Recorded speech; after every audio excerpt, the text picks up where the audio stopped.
Graça, paz e misericórdia da parte de nosso Senhor Jesus Cristo. Bem-vindo a você que nos acompanha para mais uma Escola Bíblica Dominical. Estamos a comentar a lição de número 5. A lição número 5, motim em família. Motim em família.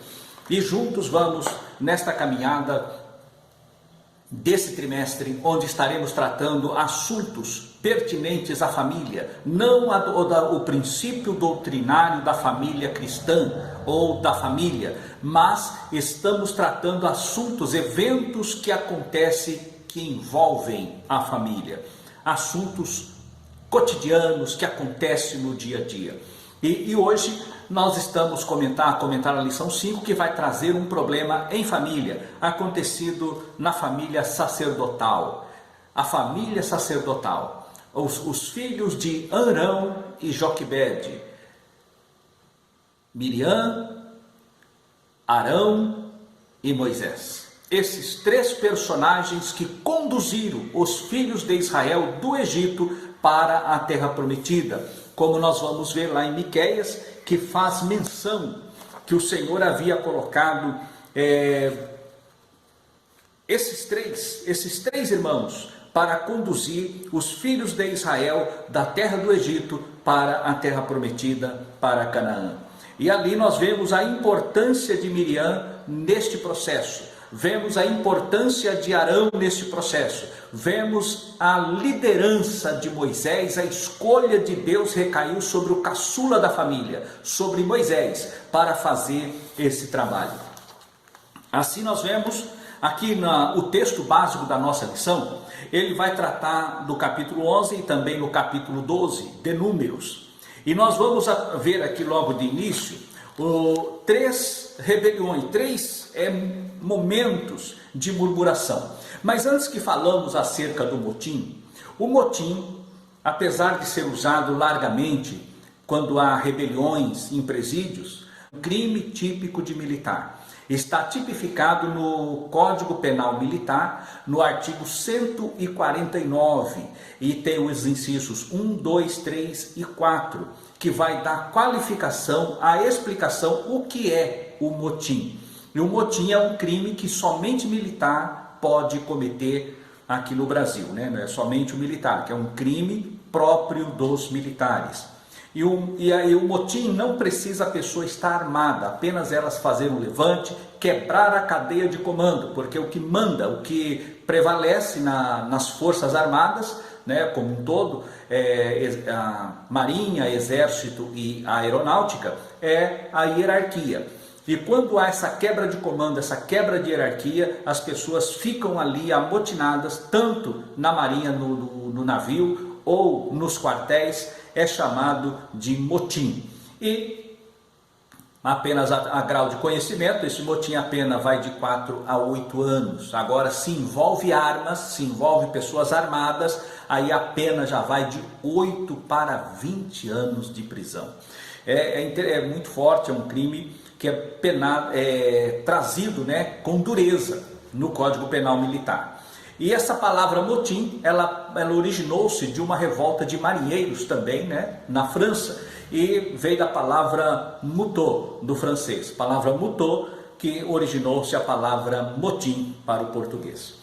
Bom, partindo daqui, nós vamos então para a parte da nossa lição, que o tópico primeiro vai ver a influência negativa da murmuração. A influência negativa da murmuração. Nós vamos ver aqui 4 pontos, né? Já falamos aqui onde nasce o motim, né? Os atos, é um ato de rebelião, é um ato de desobediência que quebra a cadeia de comando.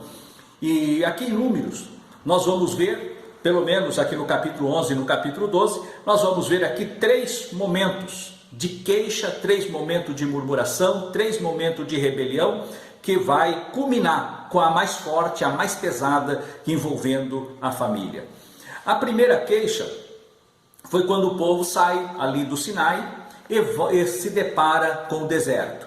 E lá no deserto o povo então murmura contra Moisés. Porque estavam eles ali no deserto. O deserto é um dos lugares mais inóspitos da terra, é o deserto. E ali Deus levou o povo para o deserto para justamente mostrar ao povo a realidade. Deus estava mostrando, tirando do coração do povo o Egito. Eles estavam na escravidão lá no Egito, e agora Deus os tira dali, e mesmo assim, Deus abrindo o mar vermelho, Deus destruindo o exército de Faraó, Deus mandando maná, ainda assim o povo se rebelou contra Moisés.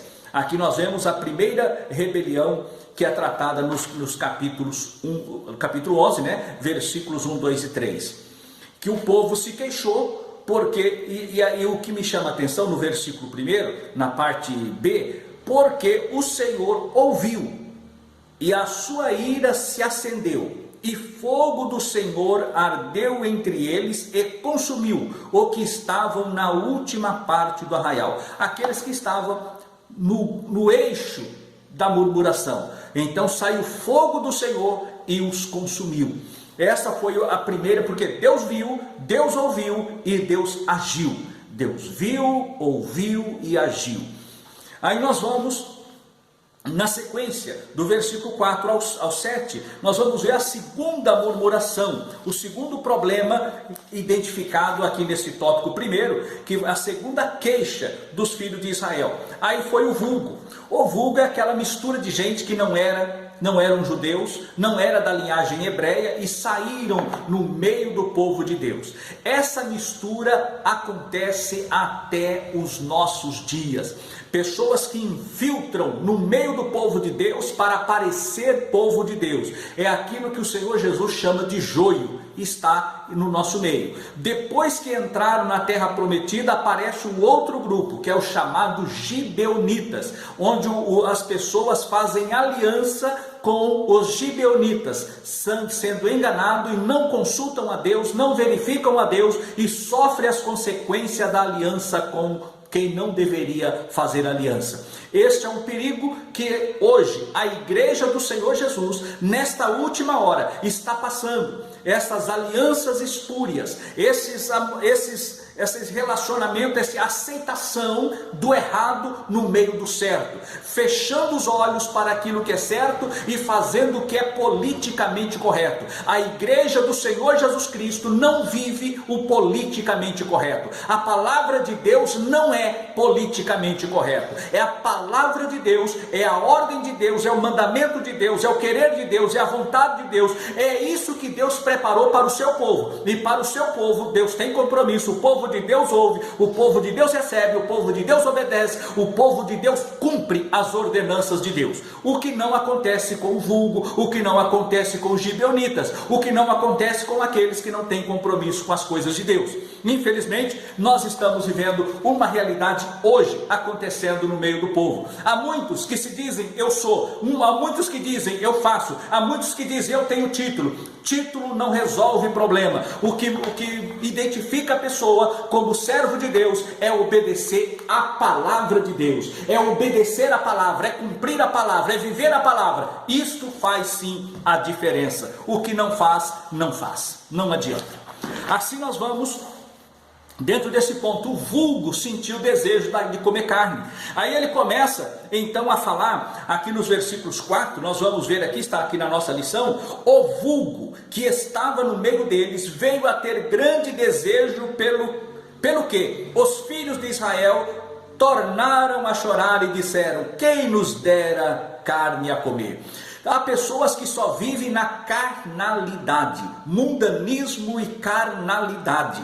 E isto tem as pessoas que assim vivem, que assim almejam viver, não tem compromisso com a palavra de Deus. E isso traz prejuízo ao Evangelho, traz prejuízo ao crescimento espiritual e o desenvolvimento espiritual. A conversão é opcional. A pessoa aceita Jesus se quiser. Ninguém é obrigado a ir para o céu. Ninguém é obrigado a pregar, a falar assim, olha, eu tenho que seguir o Evangelho. Você não é obrigado. A escolha é pessoalíssima. O homem é livre para escolher em servir a Deus e não servir a Deus. Este livre-arbítrio Deus deu para o homem, a escolha. Agora, nós não podemos viver de forma hipócrita, de forma dizendo que serve, sendo que de fato não servimos. O interesse é outro. Isso é maléfico, isso é condenável diante de Deus. E nós vimos aqui que eles começaram, no versículo 5, ele fala que sentia saudade dos peixes, dos pepinos, dos melões, dos porros, das cebolas, dos alhos, e assim eles queriam, e estavam enfastiados com o maná. Há pessoas que estão hoje dizendo que já não aguenta mais ouvir a palavra de Deus. Então você está no lugar errado. A palavra de Deus, ela ainda cura, a palavra de Deus corrige, ela cura, ela edifica, ela restaura, ela abre caminho para o céu, ela muda o homem de dentro para fora, e não de fora para dentro, é de dentro para fora. O Senhor Jesus disse: aquele que crê em mim, como diz as Escrituras, rios de água viva fluirão do seu interior. É do seu interior fluirão rios de água viva. Ele falou à mulher lá do poço, lá de Siquém, ele disse para ela: aquele que beber da água que eu lhe der, se fará nele uma fonte de água viva que jorra para a vida eterna. Então precisamos ter esta palavra, viver a palavra, porque é desta palavra que nós vamos viver para o Senhor Jesus Cristo, como manda a sua palavra, como ele ordena a sua igreja. Então nesse primeiro tópico, nós vamos ver a segunda murmuração, que foi o vulgo. E por fim, no capítulo 12, que é o tema, que é o foco da lição, nós vamos ver aqui a murmuração em família. E aqui é muito sério esta questão.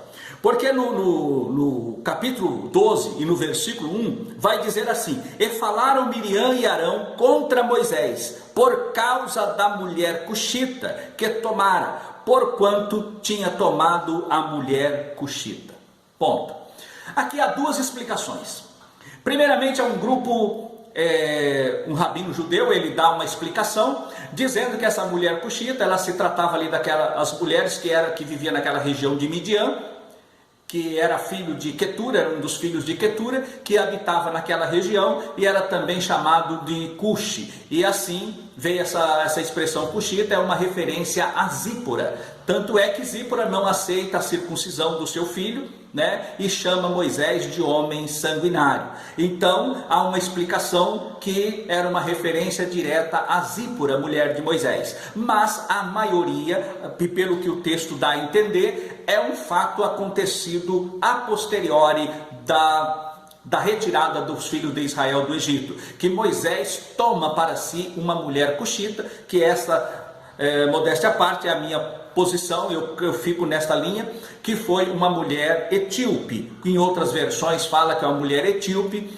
que era negra, na verdade, e isso gerou um incômodo na família sacerdotal. Um problema racial tomou conta ali da família sacerdotal, e então se voltaram contra Moisés. Mas o problema não é aí, o problema é que tem coisas piores.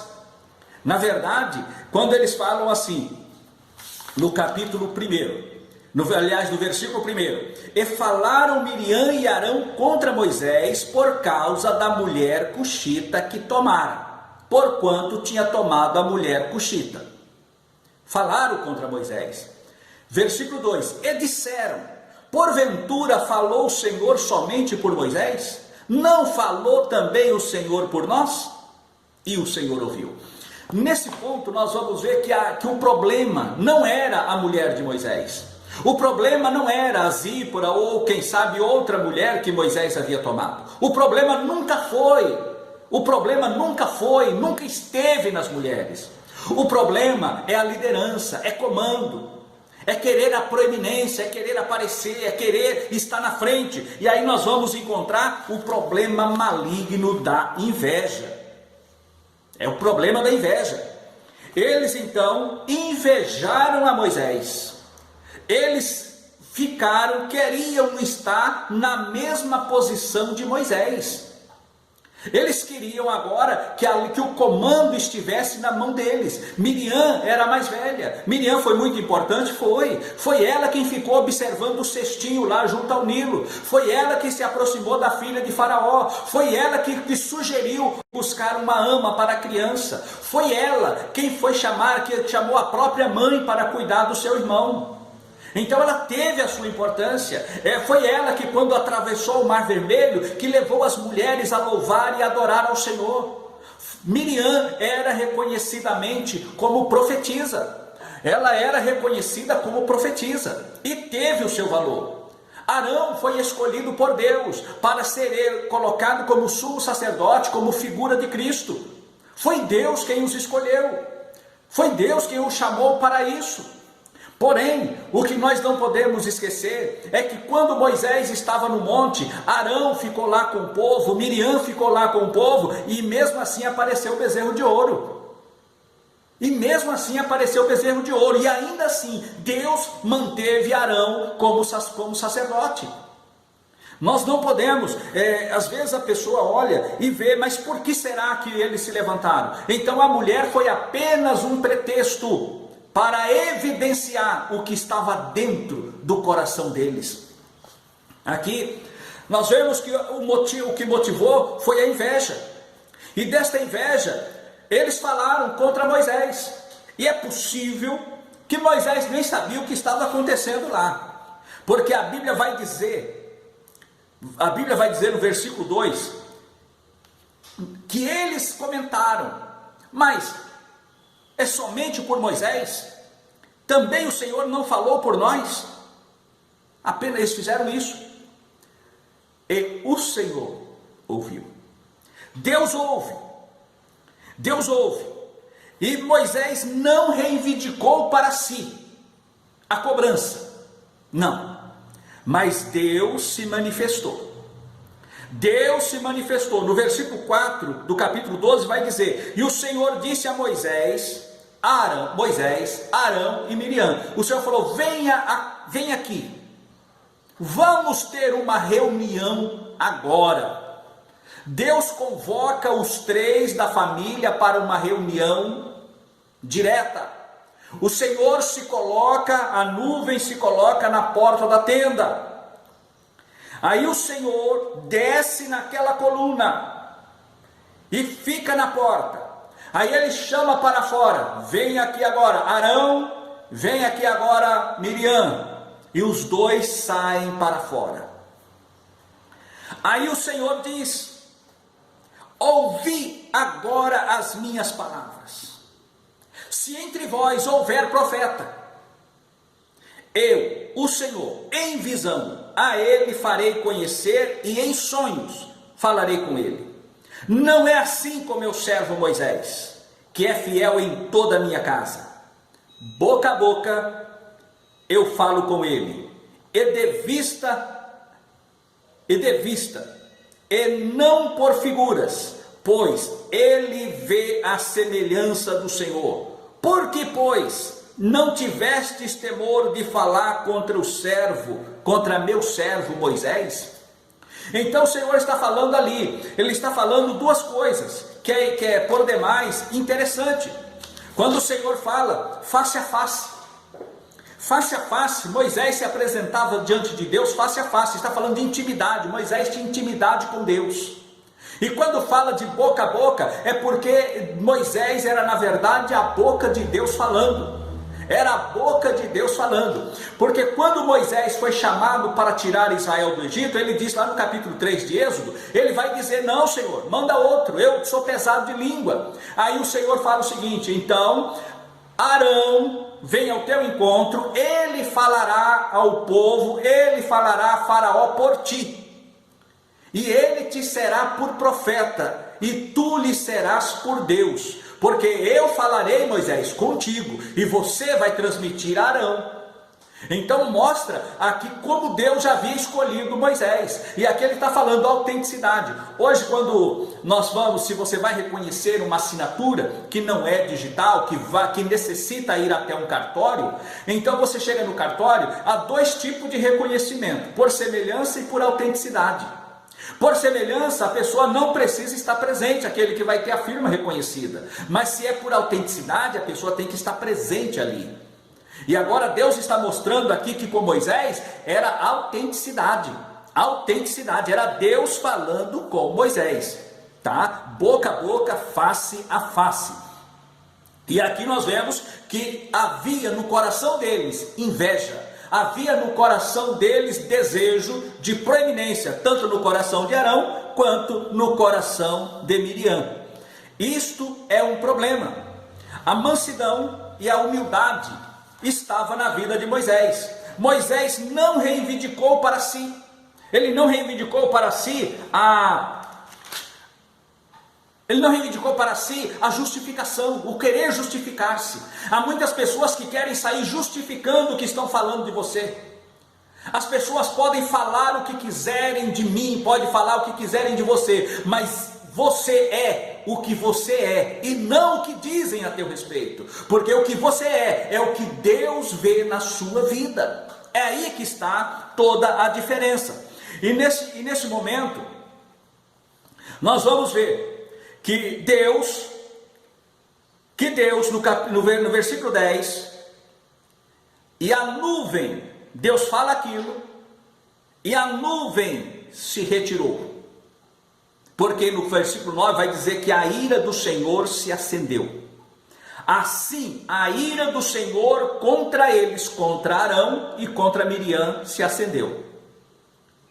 E a nuvem se retirou de sobre a tenda. E Miriam já estava leprosa, ficou leprosa. Aí vem, mas por que Arão não ficou leproso? E somente Miriam?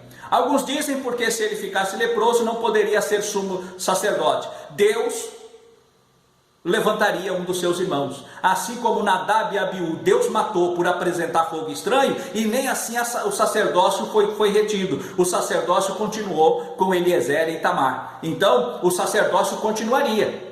Com Finéias, continuaria o sacerdócio. Continuaria. Agora, no caso de Arão, é porque ele foi levado, seguramente, a que fazia o motim, que induziu ao motim, foi Miriam. O pecado dela foi mais grave que o pecado de Arão.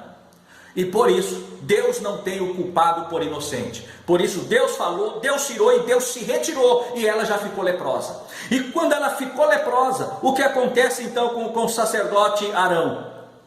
Arão, quando vê que ela ficou leprosa, aí ele disse, e olhou para Arão, e olhou Arão para Miriam, e eis que estava leprosa. Por isso Arão disse a Moisés: ai, Senhor meu, não ponha sobre nós este pecado, pois agimos loucamente e temos pecado. Ele confessou, na mesma hora, ele confessa o pecado para Moisés. Nós temos agido com loucura, nós não agimos com raciocínio, nós pecamos.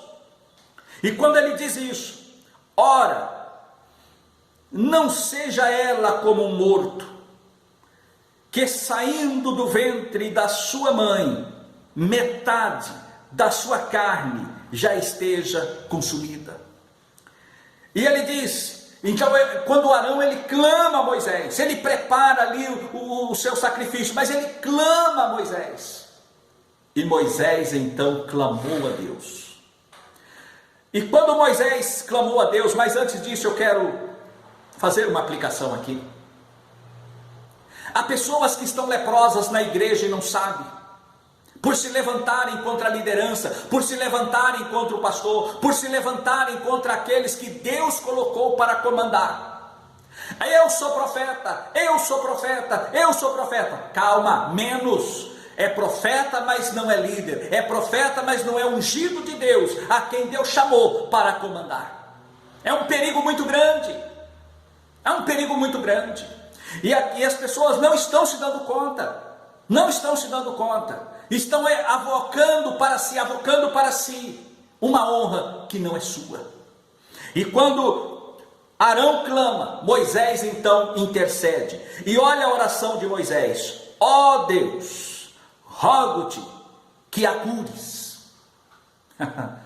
Poucas palavras. Aqui no original nós vamos ter aqui 5 palavras. 5 palavras. Mas essas 5 palavras, Deus ouviu e respondeu à intercessão de Moisés. E aí o Senhor vem, e disse o Senhor a Moisés: se seu pai cuspira em seu rosto, não seria envergonhada 7 dias? Esteja fechada 7 dias fora do arraial, e depois a recolha. Eu curo ela, mas vai ficar fora. O que é o cuspe? Aqui na Bíblia Sagrada, nós vamos ver essa questão do cuspe, é a humilhação extrema. Todas as pessoas, humanamente falando, que receberam cuspes, nos nossos dias, se revoltam. Numa determinada emissora, uma repórter foi entrevistar um criminoso, e quando ela põe o microfone para que ele fale alguma coisa, ele cospe nela. Quando cospe, ela bate nele com o microfone.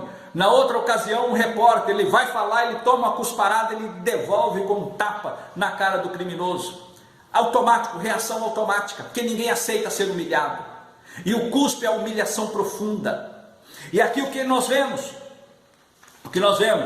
A Bíblia Sagrada vai falar, em Deuteronômio, no capítulo 25, vai falar a respeito sobre a lei do levirato, quando aquele remidor recusava-se a assumir a lei do levirato. A mulher, a cunhada, ela tirava o sapato dele e dava um cuspe no seu rosto. E era conhecido como a casa do descalçado. Então, aqui no versículo 9 do capítulo 25 vai dizer: então sua cunhada se chegará a ele, na presença dos anciãos, lhe descalçarás o sapato do pé, ele cuspirá no rosto, e protestará, e dirá: assim se fará ao homem que não edificar a casa do seu irmão. E aí nós vamos encontrar essa questão aqui da cusparada. Jó, no capítulo 30, ele vai dizer também a respeito dessa humilhação. No capítulo 30 de Jó, vai dizer lá que ele passa pela humilhação, que as pessoas cuspiam nele. Nós vamos ver lá em Isaías, no capítulo 50, no versículo 6, quando faz uma referência a Cristo, que ele seria cuspido. Nós vamos ver lá no capítulo 53, versículo 3 e 4, desprezado é o desprezo absoluto. Lá em Marcos, no capítulo 10, versículo 34, o Senhor Jesus, antes de entrar em Jerusalém, ele vai dizer que o Filho do Homem seria cuspido. Lá em Mateus, capítulo 26, 67, nós vamos ver que as pessoas passavam, ele estava amarrado, coroa de espinho na cabeça, sendo espancado, as pessoas passavam e cuspiam no seu rosto. Humilhação extrema. O Senhor Jesus passou pela humilhação extrema para que te desse uma honra que você não é digno dela. O Senhor passou pela humilhação extrema para me dar uma honra da qual eu não sou digno. Por isso o Senhor passou pela humilhação. E aqui nós vemos o Senhor falando para Miriam, mostrou a sua ira, com ele sendo pai, ele cuspindo no rosto de Miriam. Foi isso que Deus falou. Então, diante do povo, a profetisa que queria ser eminente, agora leprosa e fora do arraial. E ela ficou lá por 7 dias. Mas o Senhor mandou que a recolhesse. O Senhor mandou que a buscasse e a trouxesse, introduzisse de volta na comunidade de Israel e seguisse a marcha rumo à terra prometida. Se você está fora do arraial, é hora de você se humilhar e adentrar de novo, juntamente com os demais, para que a tua marcha prossiga em direção à terra prometida, a Canaã celestial. Não é mais a terra que mana leite e mel, é lá na terra, nas mansões celestiais, onde estaremos para sempre com o nosso Senhor e Salvador Jesus Cristo. Por isso, não se levante contra a liderança, porque Deus vê, Deus ouve e Deus age. Mas que a graça do Senhor Jesus Cristo seja sobre as nossas vidas. Amém.